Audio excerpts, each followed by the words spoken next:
삼행수 티보입니다. 금일은 7월 3일 월요일입니다. 오늘의 주제는 모든 것에는 일정한 기준을 두자입니다. 그 예를 우리의 주위에서 찾아보겠습니다.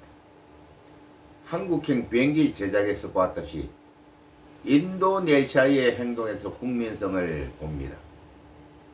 그들은 자국의 국방을 가지고 우리를 시험하였습니다. 인도네시아의 신이 성실이 없는 모습으로 우리에게 다가왔습니다. 우리 언론도 상인의 기질을 가지고 국방을 말하고 있었습니다.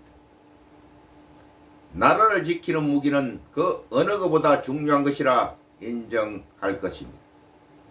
이러한 주요한 자리에 말도 되지 않는 나라와 같이 하겠다고 한 자들이 누구입니까?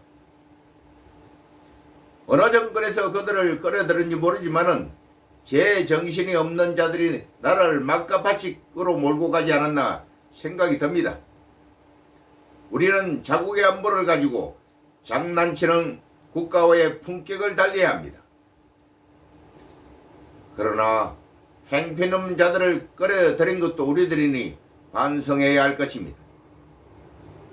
손절하는 절차도 선비의 행세를 하는 모습은 가히 좋아 보이지 않습니다. 기업은 상인의 정신을 가지고 신의 성실의 모습을 바라보지만 국방은 오직 자국의 방위력 증강을 위하여 신의 성실의 모습을 보여야 합니다.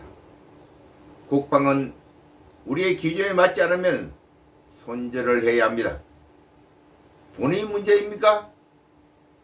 문재인이 나라 돈을 어디에 썼는지 모르게 1천조에 추경을 하였습니다. 국방을 위하여 2조 정도 쓰지 못할 이유가 무엇입니까?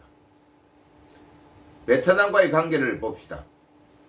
전쟁을 한 나라이지만은 협력을 그동안 잘해왔습니다.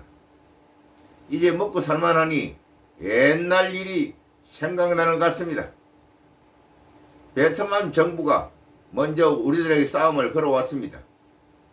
삼성과 현대 등 진출한 기업을 업신여기고 그들에게 불리한 상황을 만든 것이 베트남 정부입니다. 그래서 기업들이 철수를 결정하였습니다. 그런데 왜 윤석열이 베트남의 국빈으로 방문하여 협력을 약속해야 할까요? 우리의 그 기업이 그들에게 백기투항하는 말과 같다는 것을 알아야 할 것입니다.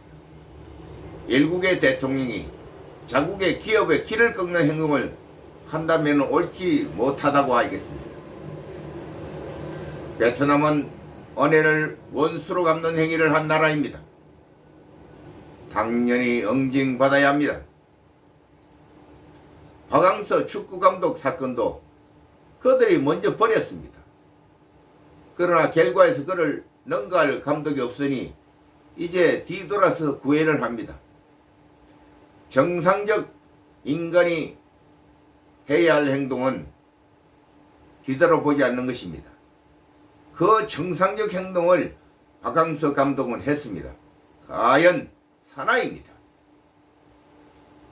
신이 성실을 버린 국가의 추파에 뒤돌아본다면 대한민국이 아닙니다.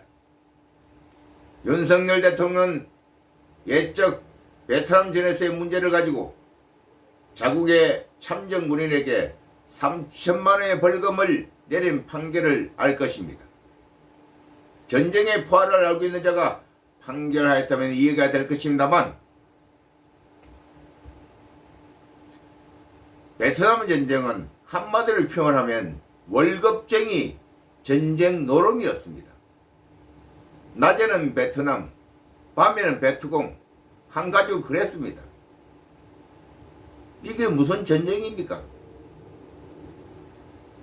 그런데 전쟁 중에 일어나는 사실을 증명할 수도 없는 내용을 일방적 진술을 가지고 맡아한다면 말이 됩니까? 그것이 윤석열 정권에서 이루어졌습니다. 하나님도 전쟁을 인정하고 계십니다. 아멘. 오늘 여기까지입니다.